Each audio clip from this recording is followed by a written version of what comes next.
Wow, 2019 agenda session. I now call us to order. Can I get a motion to approve the minutes? It's been moved and properly seconded. Any questions? All in favor by the sign of aye. Opposers, nay. Motion carries. We now move on to ordinances on final reading. We have one, item 5A, which has already been read into record. So with that being said, we will move on to ordinances on first reading. Have a number of public works items. Item 6A, 6B, 6C, and 6D also has been read into the record. So if there is no further question on those matters, we will now move on to resolutions. Madam Clerk, would you please read 7B, please? A resolution approving a short-term vacation rental application number 19 STVR 00112 for property located at 1601 East 13th Street. Thank you. Item 7C, please. A resolution approving a short-term vacation rental application number 19 STVR 00157 for property located at 2006 East 14th Street. Thank you. Let's carry on. That was D. Let's move on to E. Is that correct? Or did I miss C? D. D. Okay, yeah. Item D in finance. A resolution authorizing the chief operating officer to enter into a contract with Tyler Tech, previously named Socrata, in order to provide open data visualization, and performance analytics platform for the city of Chattanooga in the amount of $135,000, with an option to renew for one additional one-year period, with annual amounts up to $135,000 each. Councilman Smith? Thank you, Mr. Chair. I have anybody that can answer a question on this contract here at the moment? Anyone? Tony? Mr. Sammons, how are you, sir? Doing well, and yourself? Part of this is just a curiosity. Within the ability to extend it for a 12-month period, why are we doing this for 18 months instead of in 12-month cycles like we normally do on these contracts? Let me double check on that. Our typical structure is for a 12-month period, so I want to make sure that that's just not a typo on that, and I'll get back to you on it. Yeah, just if you could confirm for me, I'd Yes, appreciate it. I will. All right, thank you, sir. Thank you, Mr. Chair. Thank you, Councilman Smith. Seeing no other questions, let's move on to 7F, please. A resolution setting a hearing on the ordinance relating to the charter amendment for the Police Advisory and Review Committee for no later than July 7, 2020. Seeing no questions, we will now move on to resolutions, public works. These items has also been read into record. Items 7G, H, and now we'll move on to, if you can please read into the record, I, please, Madam Clerk.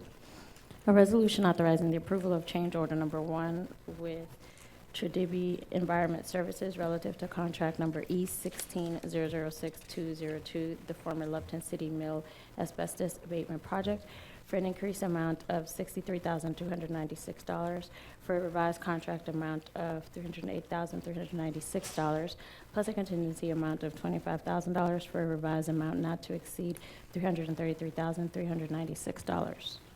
Okay. Seeing no lights and no questions, items J, K, L, M, N, O, and P has already been read into the records.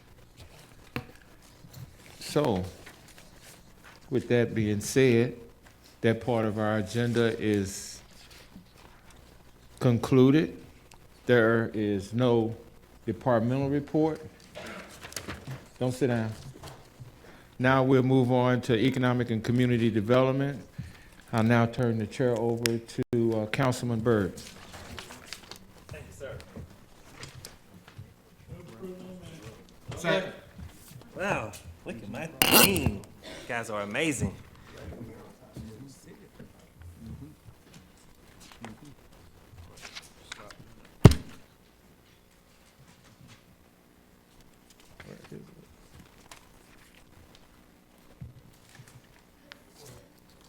I appreciate it. All right, thank you, Karen. 7A, resolutions. A resolution to amend resolution number 29347 with the artists regarding a site studio, Shane Alberton and Norman Lee LLC, for additional scope related to the artwork creation and installation services for the Fallen 5 Memorial Project for an increased amount of $28,147 for a revised contract amount not to exceed $778,147. Thank you. All right, we're going to move on to Tuesday, December the 3rd, 2019, ordinance first reading 6A. An ordinance amending Chattanooga City Code, Part 2, Chapter 11, Article 20, short-term vacation rental certificate in connection with an annual review. Seeing no questions. Resolutions, 7A. A resolution authorizing the mayor to execute a quitclaim deed to David S. Adams for the conveyance of road right-of-ways previously abandoned by ordinance number 9220 on August 22, 1989, and required to resolve title issues due to the inadvertent omission of the former right-of-ways in deed's legal description. Okay, seeing none. 7B. A resolution approving an economic impact plan for the East Chattanooga Rising Tax Increment Finance Development Area. Okay. 7C. A resolution authorizing the exemption of the City of Chattanooga from certain procedures of the application process for tax increment financing when the City of Chattanooga initiates a TIF application, because the City of Chattanooga is the applicant for tax increment finances related to the redevelopment of the former Harriet Tubman site, also known as the East Chattanooga Rising TIF application. All right. 7D. A resolution authorizing the mayor or his designee to enter into an agreement for the private sale and transfer of 15 properties offered through the City of Chattanooga Affordable Housing Initiative for the production and preservation of affordable housing units for a combined bid amount of $13,455. All right, seeing that we have one question before we move forward. Councilman Ken Smith. Thank you, Mr. Chair. I have a question about the item that was just read. I don't know, Sharita, if that's you or Donna. Which It's item? just the wording about entering into agreement for private sale and transfer of 15 properties. Is that Donna? Okay. I just wanted to clarify, anytime we're doing public business and I see private, that this still goes along with all of our policies and procedures about bidding and the whole 9 yards. It's not private. Thank you for asking that. That is correct. We surplused the property. This happened really 3-4 years ago, maybe even longer. We surplused the property and then we offered them through an official city bid process. And that's the amount of money that's coming to us for those properties.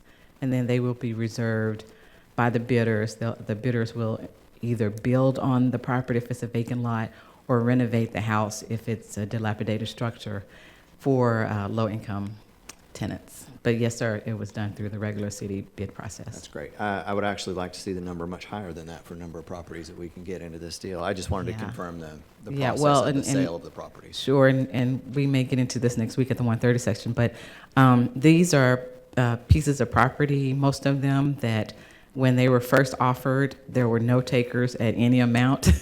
So these are not premium Sure. property locations. Yes, sir. Thank you, ma'am. I Thank you. appreciate it. Thank you, Mr. Chair. Thank you so much. And now at this time, we have some information from Economic and Community Development concerning the economic impact plan for the TIF application for the former Tubman site. How you doing, Ms. Sharita? I am terrific, thank you. Thank you.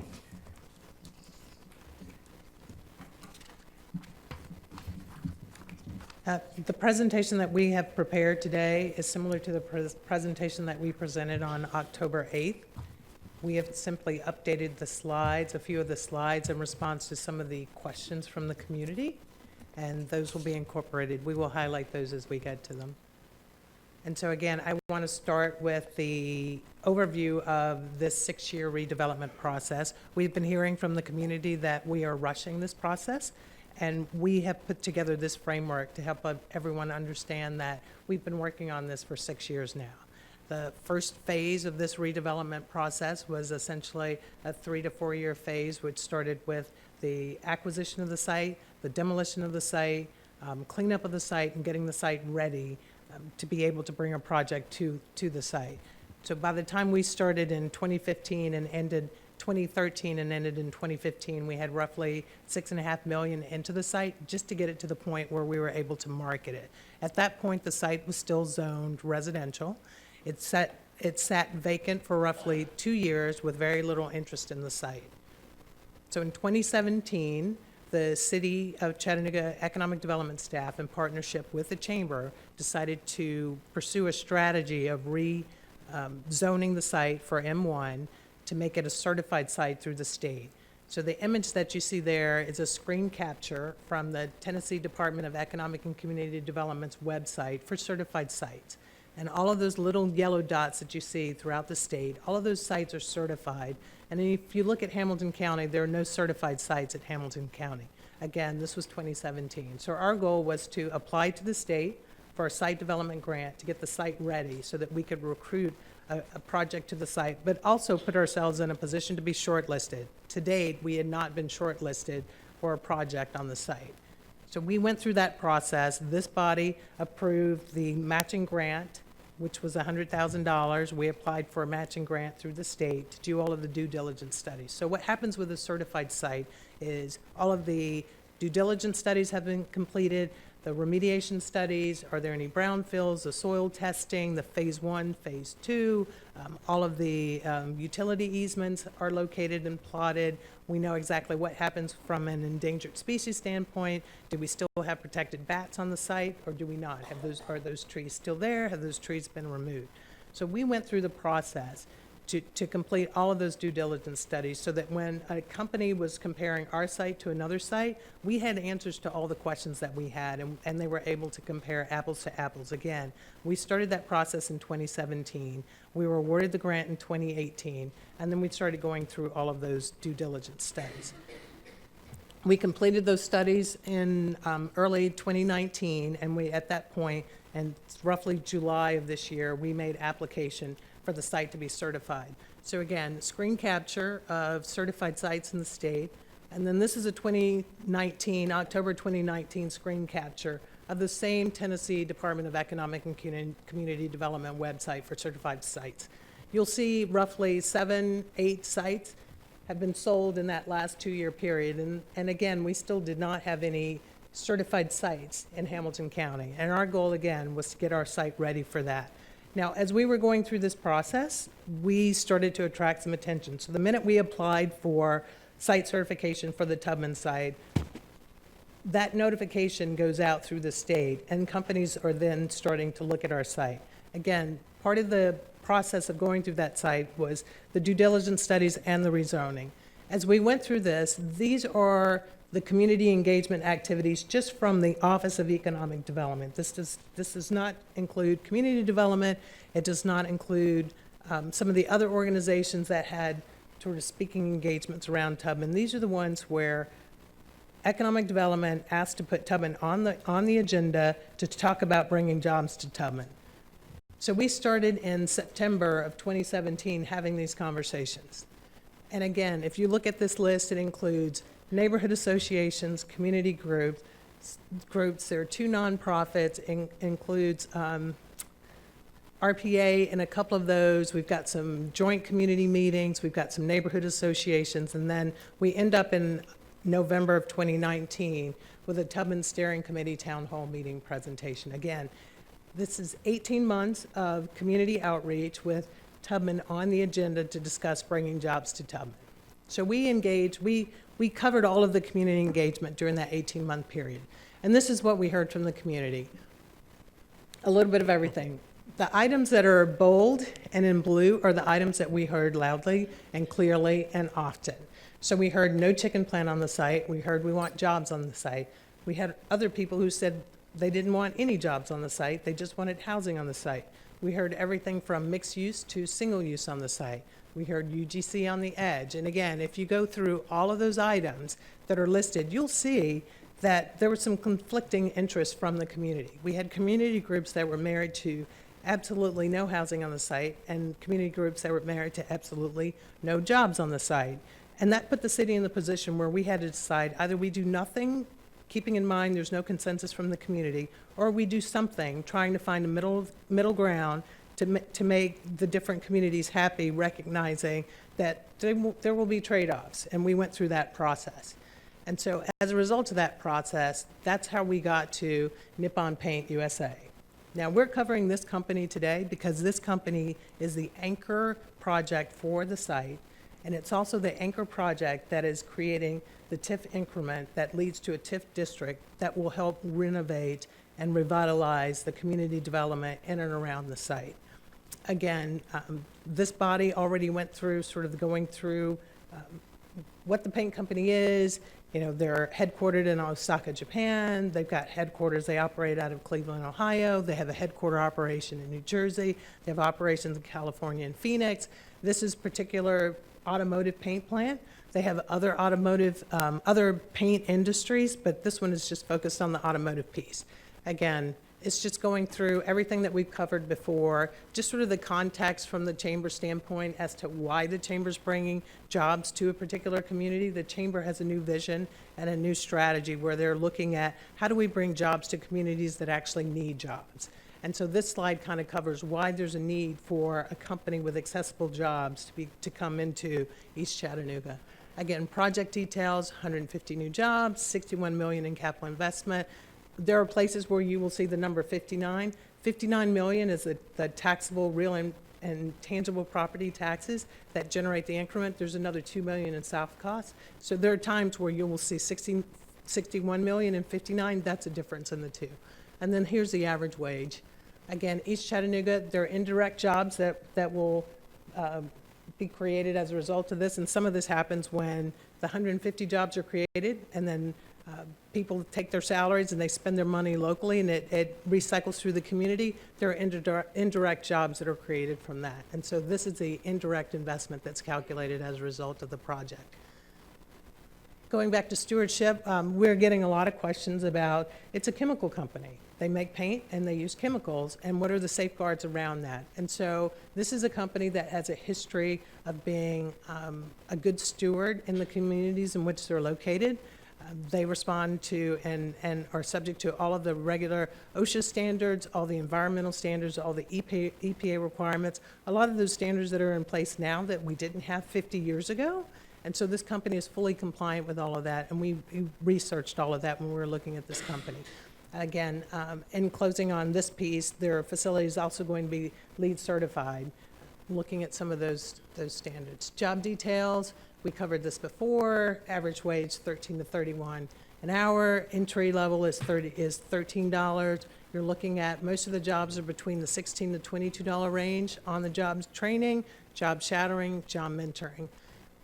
The chamber put this slide together. Again, the areas that you see that are shaded, those are the entry-level positions where, with a high school diploma, you can enter into those jobs and quickly move up into those ranges. And so you start in one position, and then you move up to the next, and you kind of go through that sort of ladder. There are additional jobs, some of the chemist positions, where obviously you would need advanced degrees. UTC, their Department of Engineering, is working, has decided they're going to work closely with a company on filling that pipeline, sort of creating those pathways into those positions before they actually come online. And then again, the site details.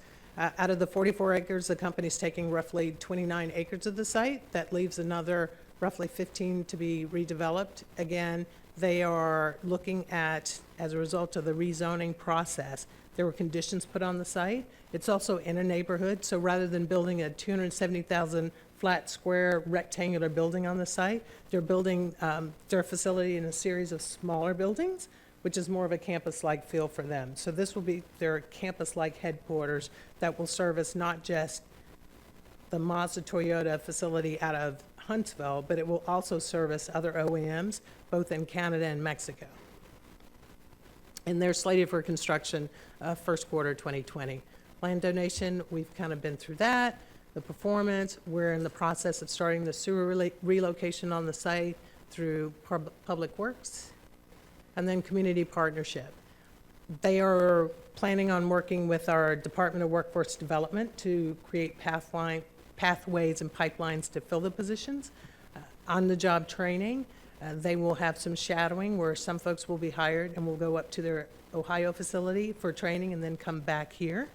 And so we're looking at the clawback. They essentially have to meet 90% of their job creation in order to keep their incentive, and their incentive right now is in the land. And so if they fail to meet that 135 job count, then they essentially owe us a 1.16 million for the cost of the land. So they essentially have a 100% performance requirement when it comes to the job. And then that 135 jobs, that mirrors the state requirement. And so we mirrored them as far as what their requirements were.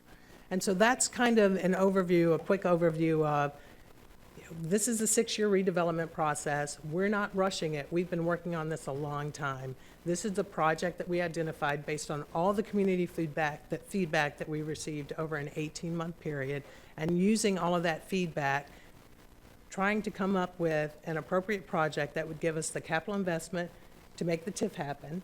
It would also give us enough information that we could work with the community to create pipelines for jobs. So it's finding the right kind of company with the right kind of jobs that people can enter into with a high school diploma, recognizing we're moving into East Chattanooga, but then also recognizing we want folks to move up that ladder, and then looking at, okay, now how do we build out the rest of the community around it?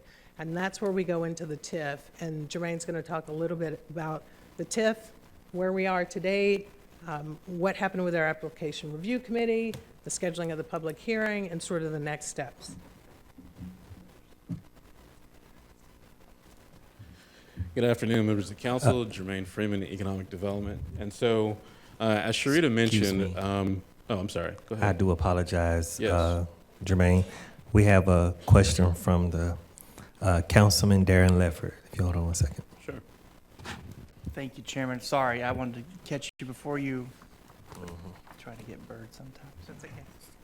So It's okay. I'm an introvert. I'm going to run away from the mic as quickly as I can. I had 3 parts I wanted, if we would cover real quickly. One of them, I see Justin's here. He may be able to help us on, but we had identified that the sewer relocation on this project was about half of what it was back in, let's say, 16, 17. And that was because of location. Do I have that right, Justin? Was it the different path down? Is that, so we'll just cover that. That's, so the relocation, the path that we're taking there. Number 2, you mentioned that if the employment is not met, the numbers, then they owe us 1.16. But then if that happens, do we not then lose the benefit of the TIF?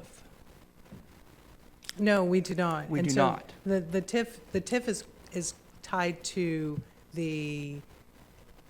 Increase. it's tied to the capital investment, Right. which is tied to the building out of their facility. Okay, so we And so do, based on when they are phasing in those jobs, the creation of those facilities will happen, and that capital investment will hit the tax rolls so that we would get that increment. okay, so we're not in danger of losing any of the increment. No, we're not. Okay, good, because good.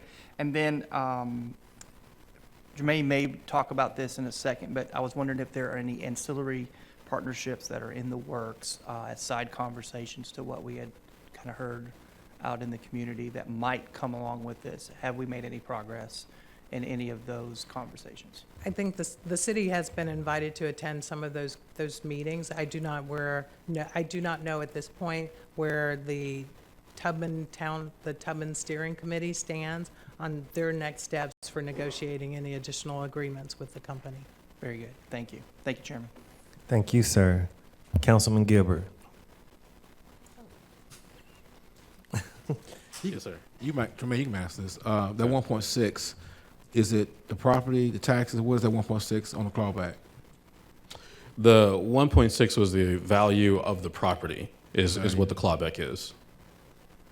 That's included everything we're gonna put into it, the sewage and all that too? No, not, and I was going to talk about that in my presentation, but the city has invested close to $9.5 million in the site to this point. So if we have a clawback and would that mean that, what does that mean after the 1.6 is we'll get that back, but we won't get anything else back, correct? That is correct. Okay. Thanks. Yes, and so, was there another question? I'm sorry. No, sir, you're good. Okay. Good. All right, and so at this point, now that we have a project, Nippon Paint, we here in our staff from the Office of Economic Development, and in working with the administration, we felt like the path forward to take full advantage of the project would be to do a TIF around the area. And part of our reasoning for that is that as we've seen tremendous growth throughout our city, we have continued to sort of see a lag in economic development and investment in the East Chattanooga area. These are articles that came from the Times Free Press earlier this year and last year. A couple of months ago, our jobless rate fell to an all-time low. That was back in August. I want to say that we were right around between 3% and 4% in terms of unemployment just in our city and metro area. And then last year, of course, Chattanooga had the 6th highest wage growth in the nation. These are great headlines and great statistics, and it does mean that overall our city is moving in the right direction. However, significant growth has eluded East Chattanooga for a while. And as the earlier slide that Charles put in showed sort of the average median income being, the average household median income being around $25,000 per household, as well as only 15.4% of the population within a half-mile radius of the Harriet Tubman site having a post-secondary credential. There are still significant barriers and significant challenges to the people who live in the Avondale community and in the East Chattanooga area. High unemployment still persists, and there are a significant percentage of folks who lack adequate transportation, as well as a significant percentage of people who lack a post-secondary credential. And so the city has been moving forward, though, and doing everything that we can. In addition to the investment that we put into the former Harriet Tubman site, we have also incentivized through our various small business grants. We have also incentivized a number of small businesses that are in the area. And so RMJ Tactical, Sensicom, First Step Christian Daycare, Office Furniture Warehouse, and the Athletic Shop were all recipients of the city's growing small business grant. And then N&R Enterprises, which is expected to open a Save-A-Lot this winter, was a recipient of the city's Renewing Chattanooga grant. So the city is committed to helping small businesses and to helping sort of turn the economic tide of East Chattanooga. In addition to that, we've also put down a number of public investments, including in the Wilcox Tunnel, the Avondale YFD Center, the Fire Station number 4. And so we have also made some major public investments in the East Chattanooga area to complement the things that we've done to support small businesses. And so just to recap, as we look at using the Nippon Paint as a catalytic project on the former Harriet Tubman site, we think that it is in our best interest to create a TIF district around the former Harriet Tubman site, which would also include 5 acres of land that the city owns across Southern Street. And that project, the TIF increment, would be funded by $59 million of capital investment. And then, of course, the company will create 150 full-time jobs, with most jobs being between $13 and $31 per hour. And so just to sort of go back a little bit and to explain how a TIF works, just keep in mind that the former Harriet Tubman site and the properties that we own across Southern Street, those properties are currently owned by the city. There is no building on them, there is no structure on them, there is no tax base that they generate. They do not generate any taxes, any property taxes for the city at all. And so what the TIF allows us to do is it allows us to freeze the tax rate, which is currently 0, and then it allows us to capture the increment, the addition that will be created from the new property taxes that are generated from the development of Nippon Paint's facility. And then we can use those funds to build out some of the public infrastructure that we would like to see around the site, and that can give people from the community better access to the Nippon Paint facility. Obviously, because the facility is going to be a major employer and hopefully a catalytic driver in the community, we want to make sure that we can build out the infrastructure needed to properly connect people from the community to the facility. Remember that there are a number of people in the community that lack public transportation, so having good, solid infrastructure whereby people could potentially even walk or bike to the facility is a plus for the community. And so this is just sort of a summary of what TIF funds can be used for. And so what we are proposing is a TIF that would potentially make up to $5.8 million available for those public infrastructure improvements. As a reminder, the project here is Nippon Paint. This TIF would allow us to create better connectivity in terms of the extension of a road into the facility. It would also allow us to potentially attract some further development on the remaining 15 acres of the site that's not currently being used by Nippon Paint. And the additional increment that could be created from that further development on the 15 acres that are remaining and the 5 acres across Southern Street, that additional increment could be used to fund the TIF. Excuse me, Jermaine. Yes. Well, sorry to disturb you. I think we have some questions for you. Sure. You can wait. Councilman Henderson, could you wait? You'll wait. All right, keep rolling. Yeah. Thank you, sir. You want me to continue? Please, sir. Okay. And so if the TIF is approved, the city of Chattanooga intends to hold some public meetings in January to gather more input about what kinds of development residents would like to see on the remaining 15 acres plus the 5 acres across Southern Street. And then the city would share that community input with a master developer that we would be able to select through the RFP process. Ideally, we would like to release that RFP in February and then maybe make a selection for a master developer by March of 2020. And so as we look at our plan area boundary, because this is a question that has come up, why is it that our TIF district is sort of just the former Harriet Tubman site as well as the properties across Southern Street? And as we have worked with our TIF council, one of the things that the state statute says regarding TIFs, as well as our local policies, is that the TIF district should not be any more parcels than what's included in the project area. So those are the parcels that are going to be occupied by Nippon Paint, as well as those parcels that are directly affected and substantially benefited from the project. And so we believe that having the best look at this is to look at the parcels that border and are in the immediate vicinity of Nippon Paint's project.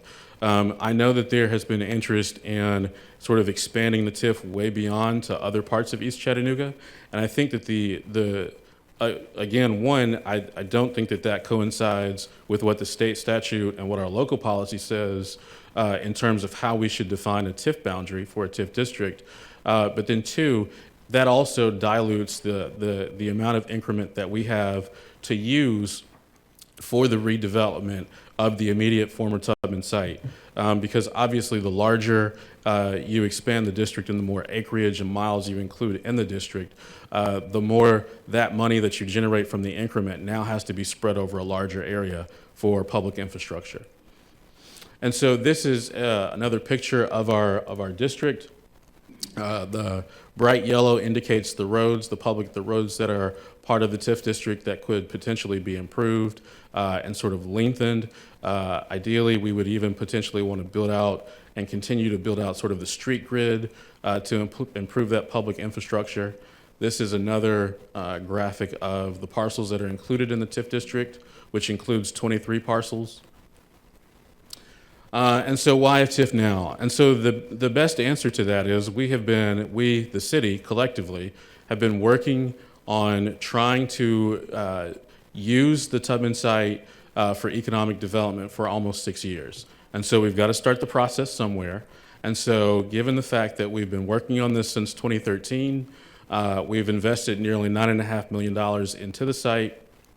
This gives us the ability to go ahead to get a TIF approved now, to capture the most increment while the base taxes are still zero and before any construction or improvements start, and then redevelopment of the remaining acreage will take time. We don't know how successful or how long it'll take to attract a master developer to look at potentially developing the remaining 15 acres of the site, as well as the 5 acres across Southern Street.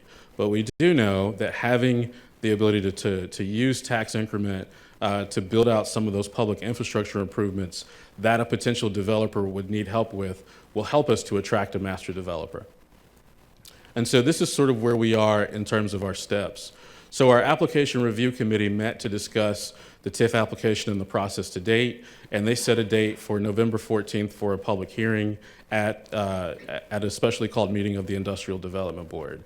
Unfortunately, we did not have a quorum of committee members at our November 14th hearing, but the chair of the IDB, Skip Ireland, asked us to go ahead and present sort of our presentation and go ahead and capture public input because there were community members who showed up for the public hearing on the 14th. And so what we will do is we will have a second public hearing on Monday, December 2nd, which is the next scheduled meeting of the Industrial Development Board. After that, you all as city council members will have a chance to vote on the TIF on December the 3rd, and then after that, assuming if you all support it, then it would go on to the county commission for vote after that. And then beyond our local approval process, we still have to be approved by the State Department of Economic and Community Development, as well as the State Comptroller's Office, as well as the State Building Commission. And so the application review committee's composition, just as a reminder, it was composed of 2 community members recommended by the Office of the Mayor, as well as 2 community members recommended by you all as city council members, and 1 representative from the Chattanooga Area Chamber. And so these are the members of the application review committee: Pastor Gary Hathaway, James Brown II, Pinnacle Financial Partners, Pastor JaMichael Jordan, Pastor Randy Jacks, and Charles Wood was the representative of the chamber. And so these were sort of the things that happened at the application review committee meeting. So they reviewed the economic impact plan. They advised the Industrial Development Board that the EIP complied with state law, and they scheduled the public hearing for November the 14th. And then what still remains is a review of a development and financing agreement, and to determine whether or not to recommend the development and financing agreement to the board. That obviously cannot happen, though, until we have a master developer for the site to look at a development and financing agreement.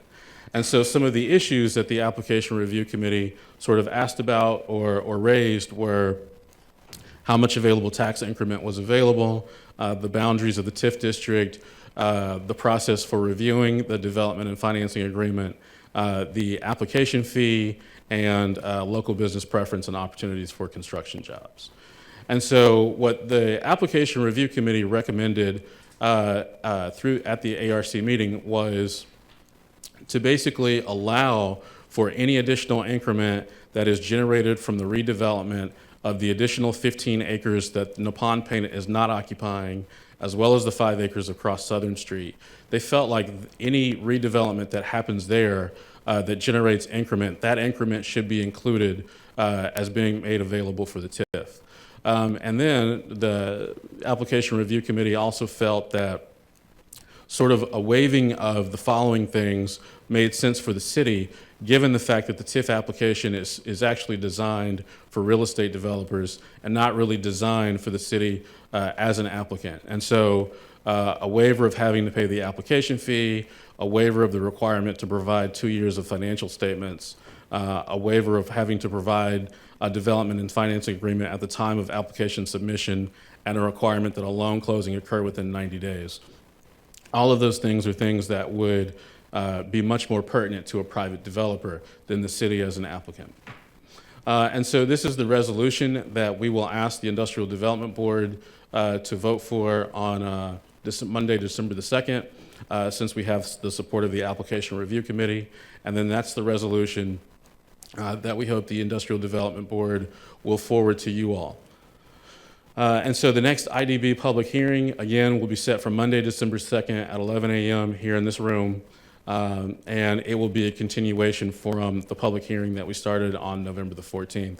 As a reminder, at the public hearing that we had on the 14th, which was last Thursday, we did not have a quorum of IDB members, but we did go ahead and present to the public because there were a few members of the public that were here, and we allowed the public to go ahead and make public comment.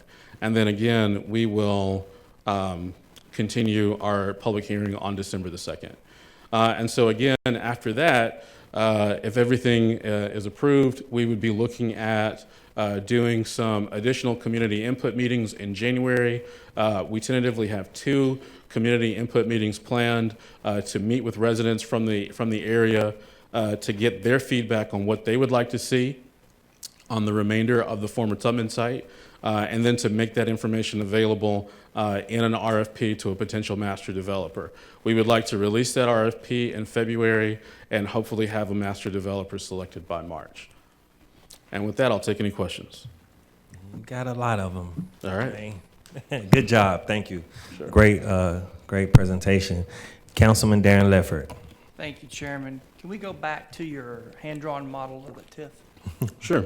I just want to make sure we have. I'm assuming that was hand-drawn. Which one? This one? Keep going, keep going. Keep going, keep going. There you go. Okay. Yeah. Walk us through, at what point is the increment identified and frozen? So the increment is identified and frozen once the TIF is approved.